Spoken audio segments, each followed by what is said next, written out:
So without further ado, I'd like to welcome to the stage Marcelo DeSantis, a high-tech board member, as well as the Chief Digital Officer for ThoughtWorks. Please join me in welcoming Marcelo. Thank you. Good afternoon, high-techers. Are you listening? Are you learning? Are you connecting? Yes. Good job. Okay, so this is going to be an interesting panel because it's the last of the day, and I really know that I have to do my best to grab your attention. So I kind of was wondering what to do, right? So I started to think I ran out of ideas, and thanks God that our great executive coach, Fernando Rosario, is here. So I was consulting with him before this panel, and what do I do to grab your attention? And coaches never give you the answer; they give you options, right? So you make the decision yourself. So he came back with 3 options. First option was, why don't you dance like Susana? And I say, well, listen, I'm going to embarrass myself, embarrass high-tech, all sponsors will go away. Not a good idea. Second option was, why don't you share one of your mountaineering experiences? I said, hey, listen, it's PM, string dance, we need something different. And then he says, okay, I'll give you a third option. Why don't you tell a joke? I said, but I'm not a comedian. And he says, that's what ChatGPT is for. So that's what I did. I went to ChatGPT. I have my Plus account, $20 per month, highly recommended. Use responsibly. And I prompted ChatGPT on a joke for this event. And this is what ChatGPT said, literally. A robot walks into a bar and asks the bartender, can I have a screwdriver? Did you get it? The bartender responds, we do not serve robots here. The robot says, I'll be back.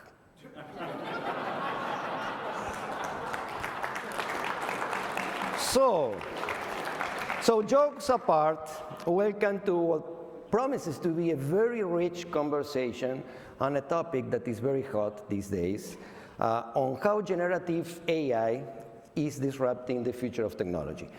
There is so much happening, so what we're going to do in this session is actually, turn down the volume, create some space to listen and learn from our panelists that are experts in generative AI. So without further ado, let me introduce our panelists for today. Mike Mason, Global Head of Technology at ThoughtWorks.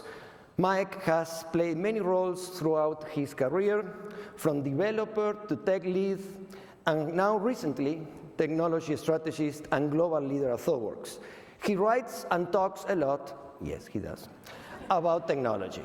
So join me in welcoming Mike Mason.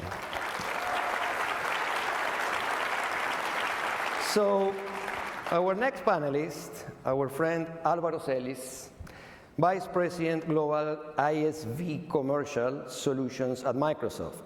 Álvaro is an industry leader passionate about transforming and taking businesses to the next level by defining and aligning a strategy, people, processes, and capabilities in unique and highly differentiated ways.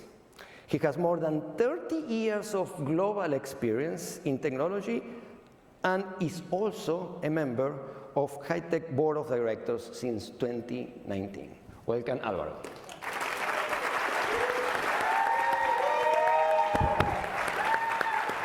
And last but not least, the star of the panel, Natalie Gill, Principal Tech Advisor at AWS. Natalie is an award-winning technology leader, founder, angel investor, and board member. She has delivered technology solutions and strategy worldwide for Fortune 500 companies. She leads the adoption of disruptive technologies like generative AI, Web3, and more at Amazon Web Services. Natalie, welcome. Okay, so let's get into it. Oh my God, what a conversation that we're going to have. So let's talk about, you're all technology leaders, you have achieved many successes in life and business. What's your personal views about generative AI, and how do you see it evolving in the future? So let's start with Alvaro, please. Sure, nothing like a light question to warm up the room, right? No, look, first of all, thank you for the invitation, and thank you all for being here. Look, I think it's a fascinating moment in the industry. When you look at what AI is doing for the world, for the society, and now compounded by the impact of generative AI, I believe it's going to change every aspect of what we do. Because it's going to impact the way that we think, the way that we reason, the way that we learn, and the way that we express ourselves. Right, so it's a whole continuum. Think in any given company, right? Sales and marketing, communications to customers, internal communications, HR, chatbots to do employee service, all the rules, regulations, practices that you can get in there, legal for contracts.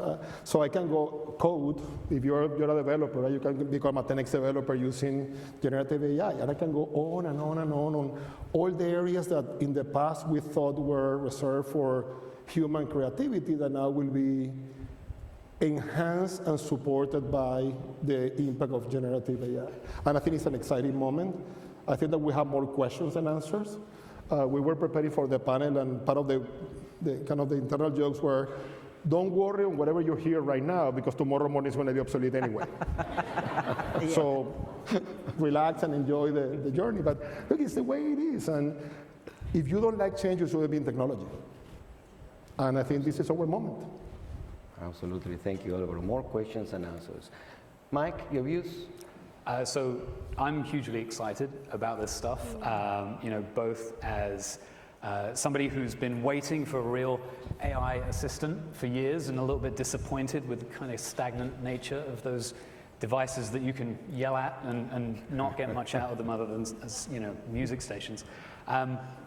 But to me, the thing that's really interesting as a techie and a geek is I've been able to spend like the last few months working with these tools, both for doing programming, which I don't get to do professionally anymore, because I just talk about technology now. I used to be relevant and actually produce stuff. Now I just talk for a living. But this was an excuse to actually do some programming, so I got to play with the tools, which was great. And also to use things like ChatGPT for technical writing. And in both of those arenas, I found that the tools were like astonishingly useful, right? So they're not perfect, and I think a lot of people would point out all the flaws with them. Absolutely. But they are very, very useful, and you can do a huge amount of things with them. As a technology company, ThoughtWorks builds a lot of software for our clients and with our clients. And I'm really excited about the potential use for generative AI across the software lifecycle. There's a lot of headlines around this stuff replacing programmers. I think that's a little bit overblown for the moment. I think you still need humans to stitch together something as complex as enterprise software. But I can see it being an accelerator. And not just in creating code, but all the things that we do when we build software.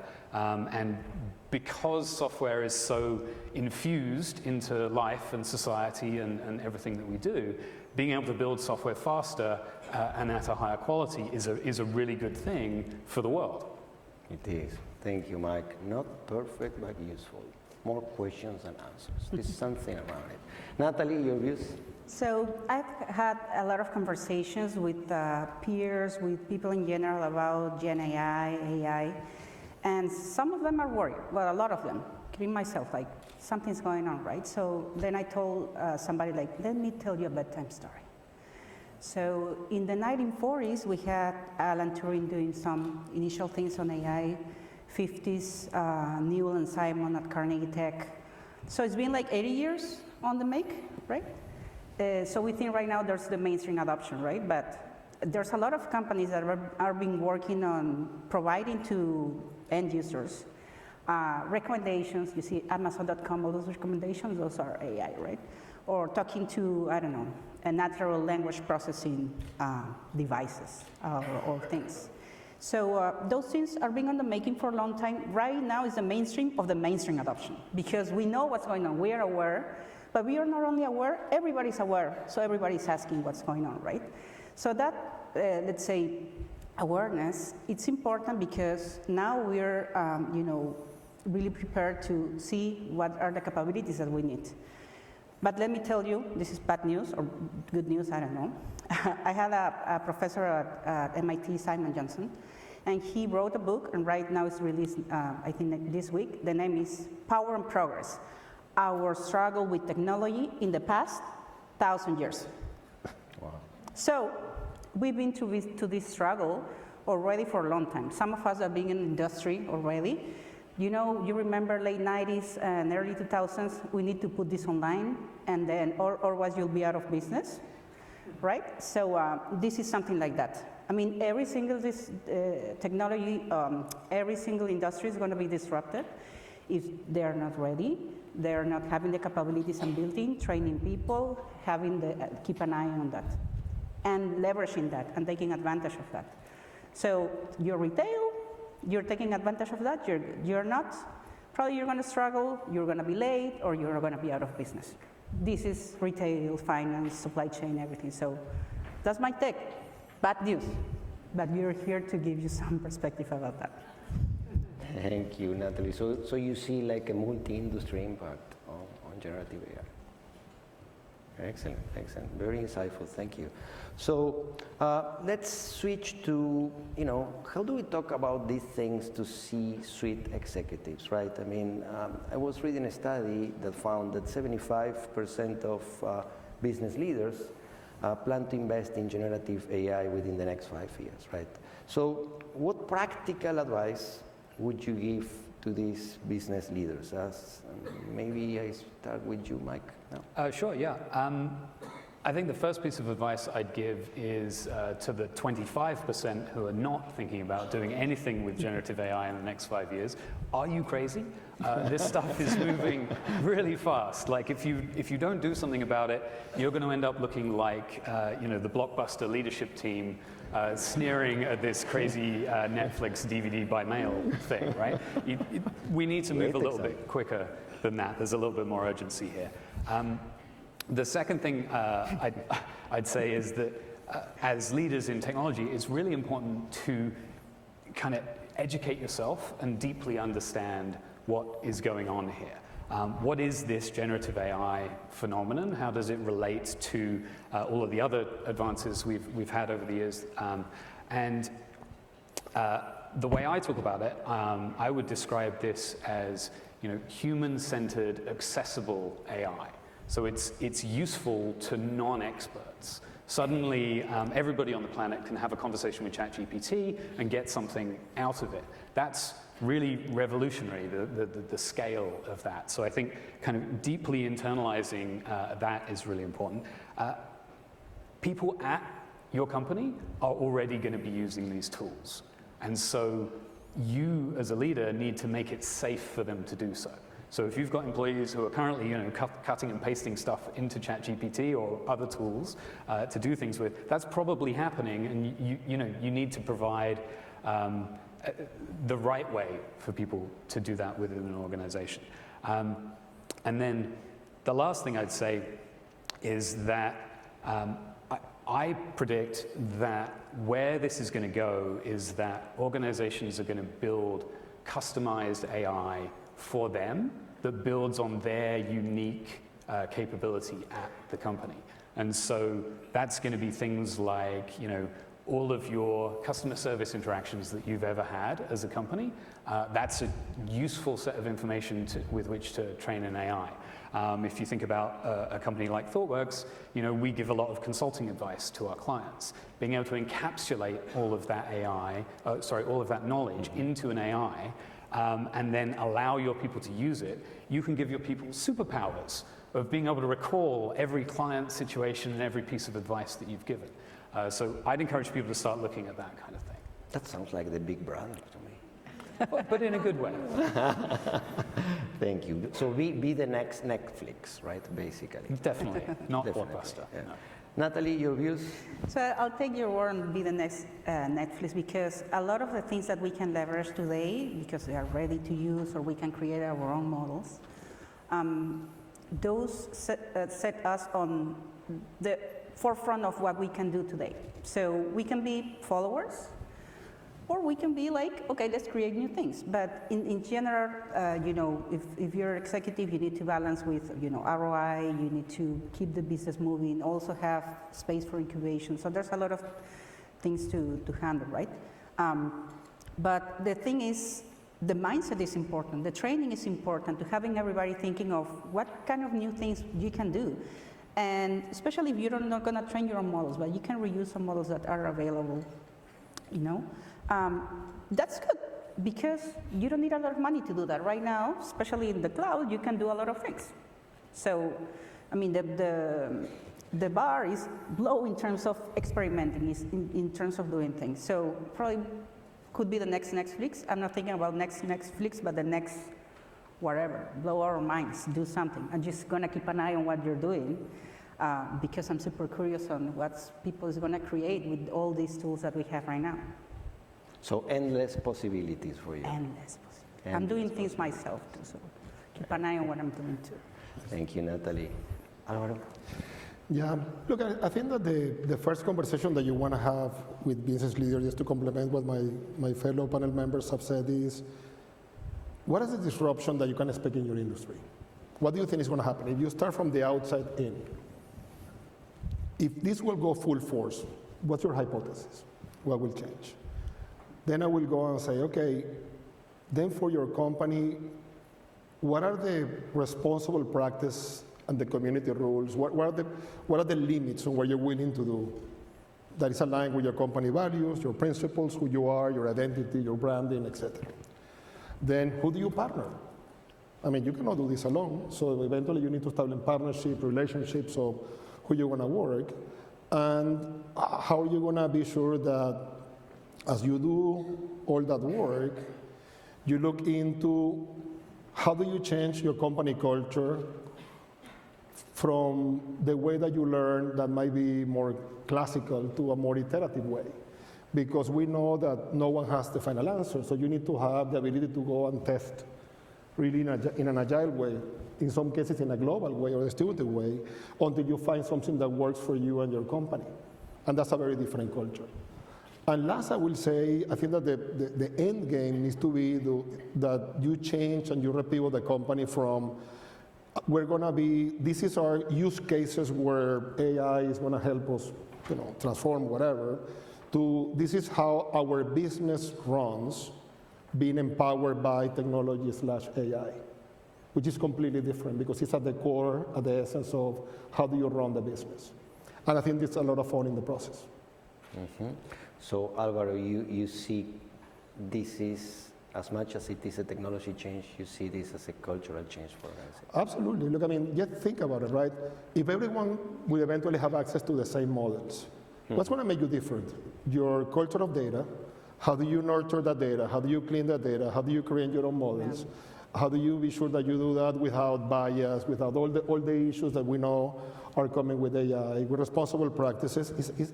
You are now in a different step of development on your interdependency with technology for the greater good of your business, whatever business you're in.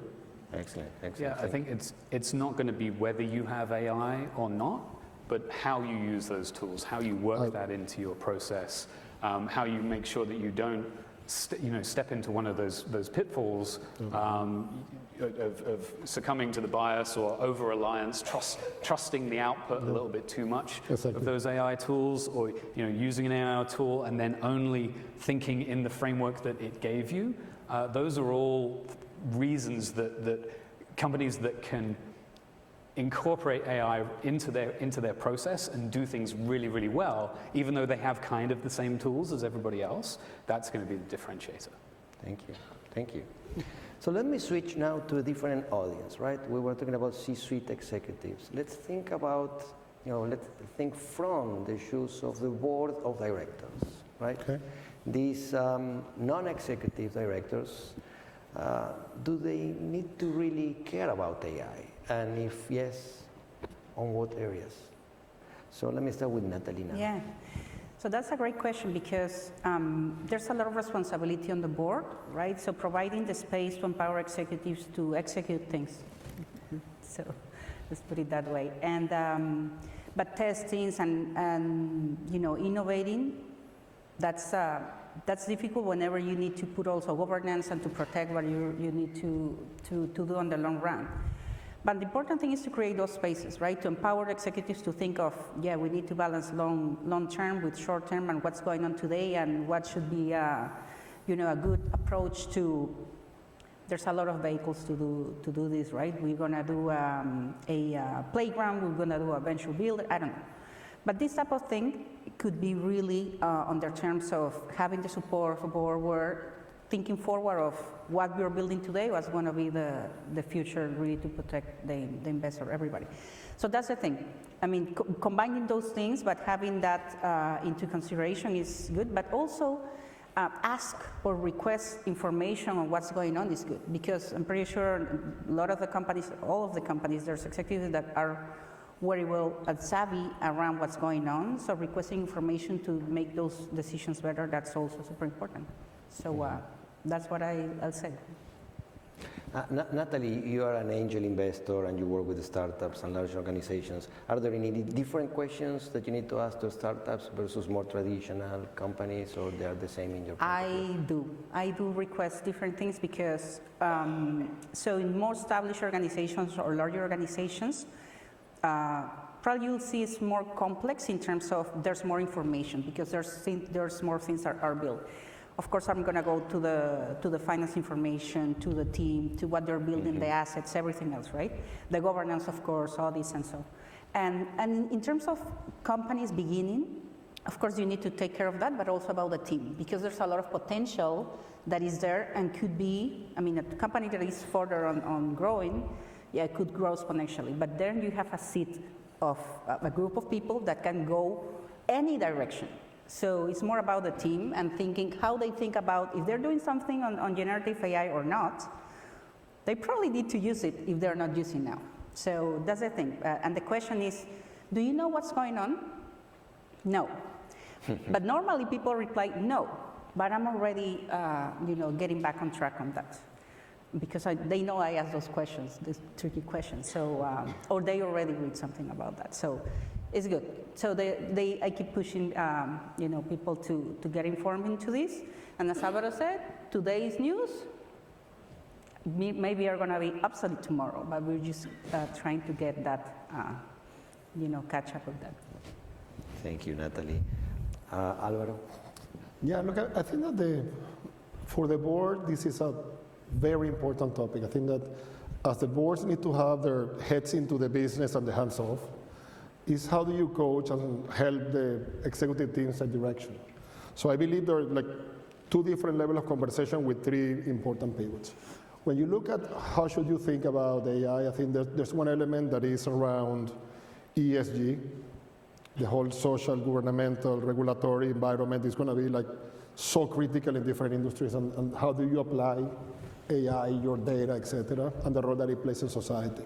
The second one is risk. I mean, regulations, laws, economics, there will be a lot to learn in that front.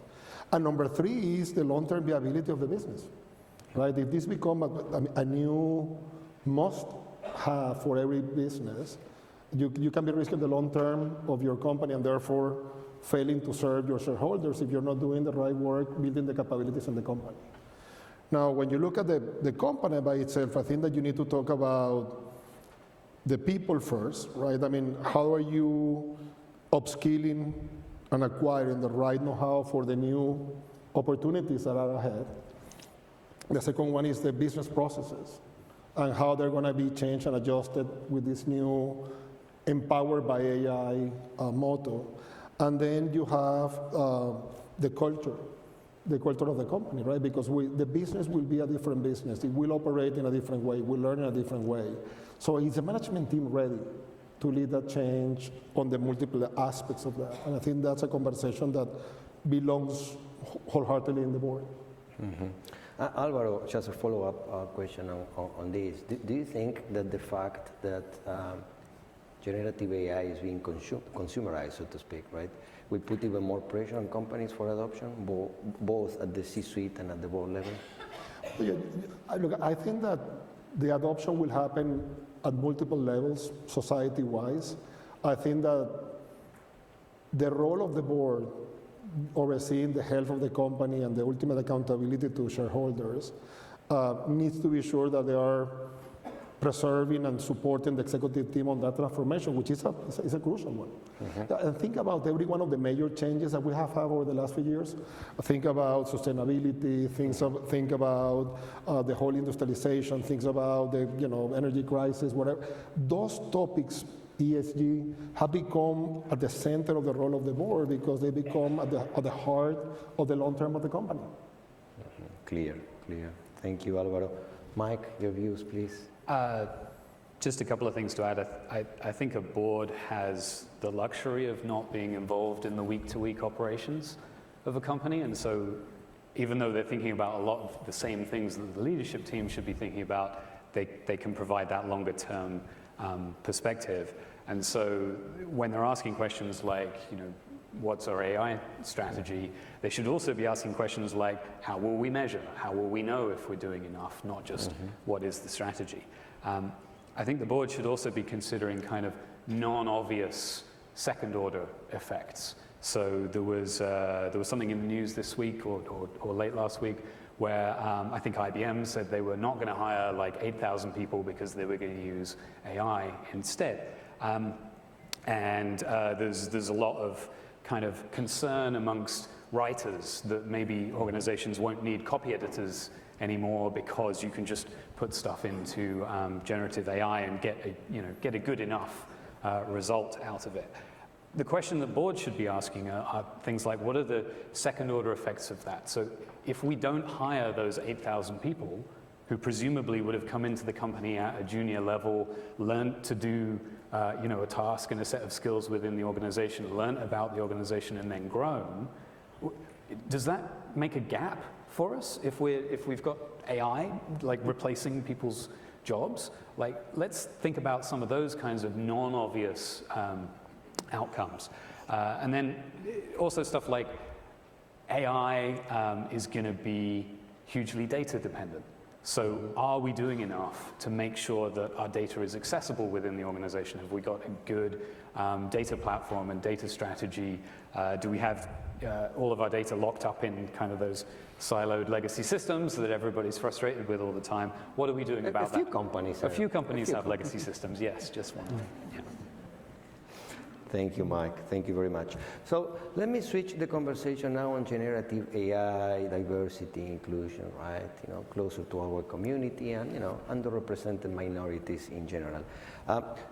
We are all aware of the impact that the Hispanic community has in the U.S. economy. We have seen from the Wells Fargo team an amazing presentation about, the potential future of the economy, and what's our role as a Hispanic community. So how do you think generative AI can better serve Hispanics and other underrepresented communities?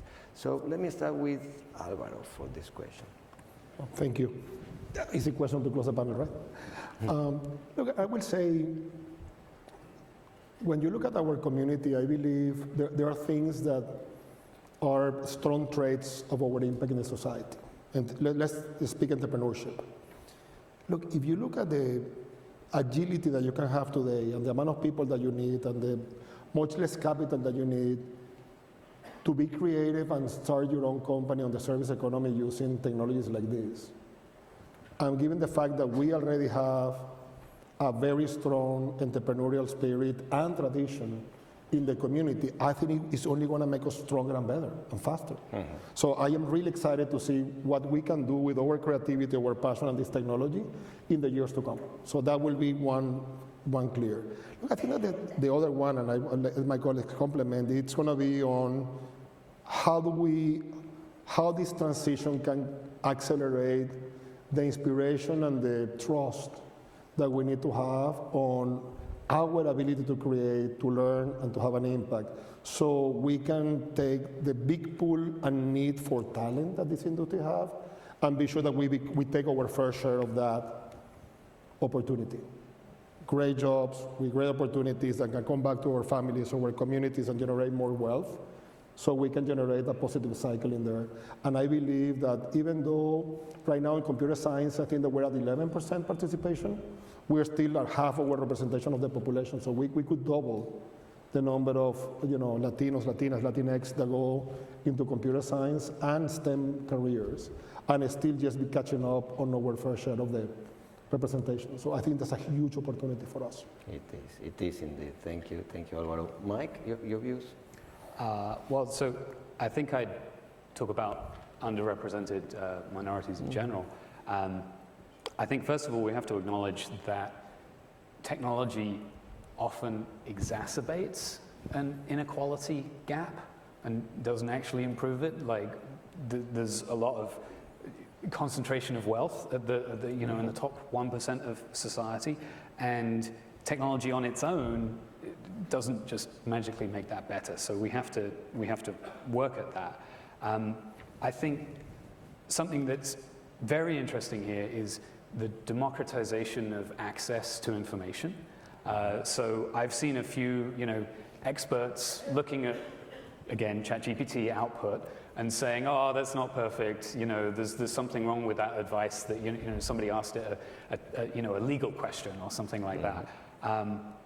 And I think we have to realize that a 90% good answer for a lot of people who don't have expertise in a particular subject matter can be really incredibly useful for people to, understand the information, access the information, know their own rights, be able to advocate for themselves. So I think using this technology for all of those kinds of things is really important. And earlier on today, I think in the Apple discussion, they were talking about the fact that there are going to be entirely new classes of job. So prompt engineering is this thing that everybody's talking about. $180,000 per year. No, it was 400 something. Oh, it was a crazy I get that number wrong. for prompt engineering. Wow. Yeah, One of those. It's going up, guys. it's going up. Yeah, and that's an entirely new job that didn't exist until 2 months ago or something, right? So it may well be that getting into those kinds of AI-powered fields is something that people can do, and it's not necessarily having all of those raw skills yourself. It might be working well with AI, being a new skill that people need to learn. Excellent. Thank you. Very interesting topic. I mean, we should. There's a few takers for that job, I heard. So we will go to Q&A now. So get ready with your questions. Can I but answer before first? Oh, sorry, Natalie. One second. I forgot. Please. Yeah, thanks. So I'll take the democratization part because I think it's very important that to see that we are creating an ecosystem in all the tools, all the platforms, what everybody's developing. So that's important that resounds because that's something we do at AWS, try to train people, get certified, and I know there's a lot of people around the world helping others to get into this ecosystem because it's important to keep creating things. And then, I have a call for you because we are all here in the Hispanic and Latino community, and we can amplify that voice that there's tools and there's a lot of things that we can encourage our people to keep learning and to keep building and to keep doing these things. Why? Because that AI, when we create AI that is biased, then garbage in, garbage out, right? So if we include more people with Hispanic and Latino background, then we get all these, not only, because right now it's not like, okay, I'm gonna put a picture of somebody, right? It's more of that. There's a lot of context. There's a lot of, inclusion that needs to be made. So having more perspectives, we're building and we're using. Because when we are using, also we are training the models. Let me tell you one example. Years ago, I think I was trying to use something, I think it was Google Glass, and I was talking to Google Glass, and I was talking to Google Glass with an accent, so Google Glass didn't understand me. It was very cool, but it was, in the early days of these things. And then sometimes I use like, okay, should I talk to one of these IVRs in Spanish or in English? Well, my Spanish is sometimes different than the ones that are training in US, right? I speak Peruvian, so it's a little bit different.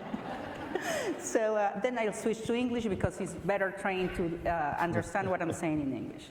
So anyway, and what about inclusion, right? There's people that, they don't write properly because they have, they didn't have education. Right now, natural language processing is able to read even if you don't write or talk properly. Now you have access to other things. But in order to keep training these tools, this access, we need to include more people. So even if we are building or we are using, that's a good thing. So encourage everybody to build or use. That's good. That's my Thank you. That's a very good example, about using generative AI to help people to, level up their writing skills and get better at them. Thank you very much. So before we go to Q&A, I do a rapid fire. Has a couple of rules, a couple of rules. So I'm going to ask you a question, always related to generative AI, and you can only answer using one of the options I'm giving you. And I feel empowered today. So thank you, Marcelo. And we go, and we go Mike, Alvaro, Natalie, and we come back. Okay. So first one, generative AI and the future of work. Job elimination or job augmentation? Job augmentation. Augmentation. Augmentation. Excellent. Large language models, open source or proprietary models? Oh, it hurts. Both. Proprietary. Open source, I'll say. Oh my God. Woo-hoo-hoo. Generative AI and sustainability, a risk to mitigate or not a concern? Not a concern. Ay, ay, ay. That's a good one. I think there's a risk to mitigate, in all fairness. Natalie? It depends. With a great power. Are you a consultant? With a great power comes great responsibility. Excellent. Well Uncle Ben said that. Uncle Ben said that, right? Exactly. Yeah. Let's listen to Uncle Ben. And last, generative AI and education, very close to my heart because of UNICEF. A supporting tool or a paradigm shift? Paradigm shift. Paradigm shift. +1. We agree on this one.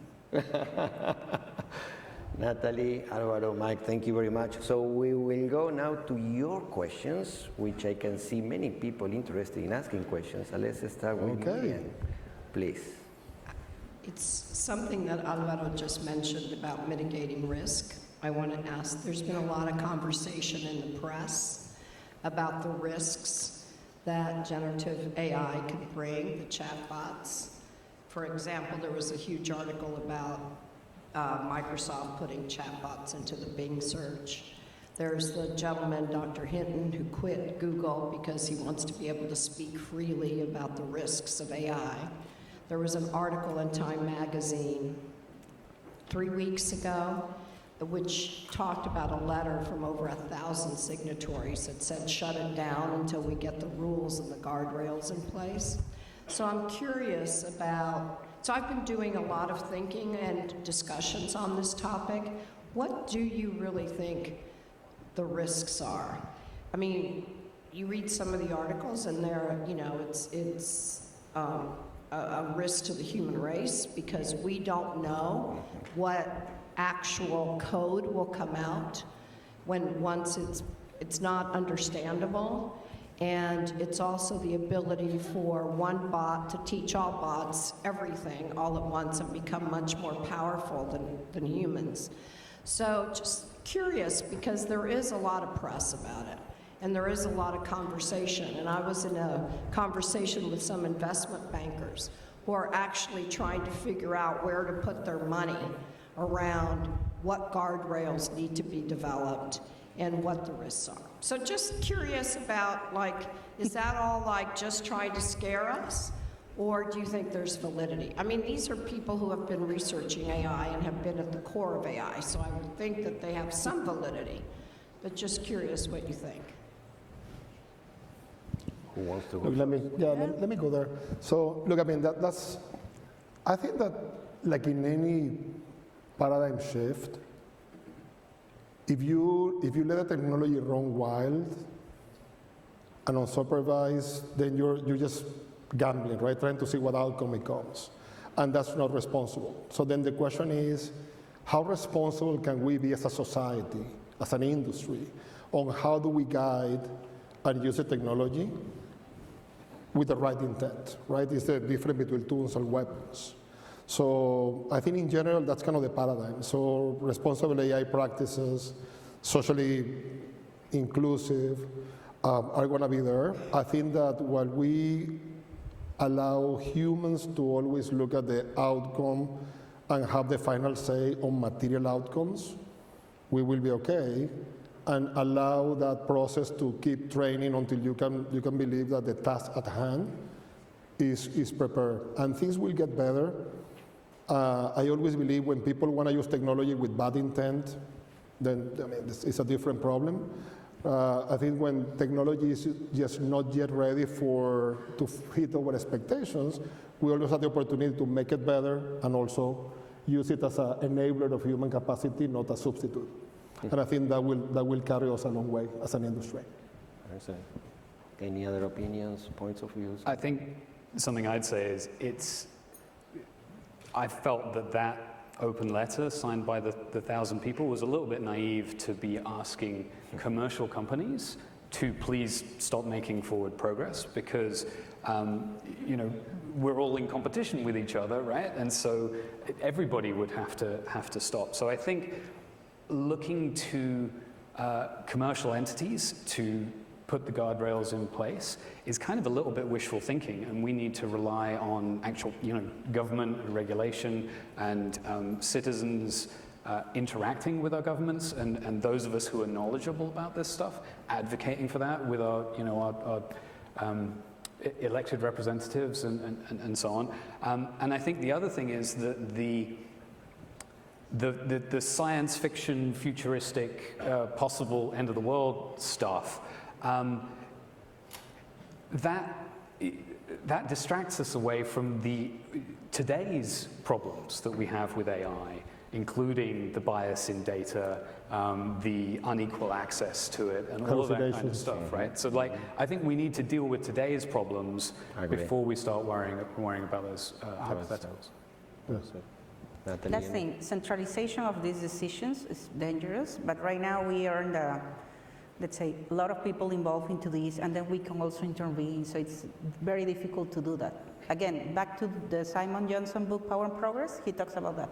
Before it was not very transparent, not very centralized decisions. Right now, everybody's on board, everybody's aware. So it's very difficult to create this type of risk, but still, we need to keep an eye on that and influence on that. Look, actually, there's a series of good publications. If you want to go deeper into the topic, when we're preparing for the panel, as we're not representing any company here, we're having professional opinions, by the way, so we're not. So we did our homework to be sure that we could speak more openly on the industry. I found really there's a few articles on McKinsey.com that are really good on the executive side, and Stanford has a human-centric artificial intelligence report that they do, where they have the 2023 state of AI, that I think is a fascinating reading. If you want to go deeper into governments, what's going on, number of the complaints, regulations, and what's going on in the industry, read that. Is highly recommended if you want to go deeper into the topic. Excellent. Okay, we have time for one more question. Unfortunately, I know many of you want to have, so go ahead. I'll try to make this a good one. So my question is related to the art of deception, right? Mike Mason in the panel states that Gen AI will be disrupted within all industries. As an avid hip-hop head, I recently came across a non-existent collaboration of Kanye West's and Jay-Z's song Otis, where two deceased artists, Biggie Smalls and Tupac Shakur, rendition of that same exact song leveraging AI. How can we, the public, be able to differentiate truth versus technology? Wow, what a question. So Are you ready for staying here the whole night? Did you bring your sleeping bags? Super easy. Be my guest. But So let me tell you one thing. Technically, just another machine, right? So you can just your machine, and then yeah, because there's some details that you can, especially on generative art, you have no way how to tell. Actually, a photographer won a prize generating a picture, and then he told like, I don't want a prize because it was generated. You heard about that? Yep. How can you tell? There's expert photographers checking this picture. So, I mean, I think just another picture, unless it's something like I request a llama on top of the Empire State painted, but Picasso probably doesn't want to be checked a little bit like off. So. Look, and I think that the whole topic of intellectual property and generative AI is such a fascinating question. Yes. Right? Where are you copying? Where are you using the learning to create something new? Is the high combination that they do creating really something that hasn't been there before, etc. And again, as I mentioned, I think that we have more questions than answers. Is there any intellectual property attorney here? Why? Should be here talking about this. No, but those are the right questions. I think that at the end, those are the right questions, and we are here to share what we know. And I think some of them were still in early days. if I was in the music industry, I'd be really worried right now. And I think this is, like, I'm bullish on lawyers over the next few years as everybody sues everybody to figure out whose intellectual property are they stealing? Is it okay to do this? Is it okay to do that? Like, what is okay in this new world of generative AI when it comes to, you know, a legal and rights perspective?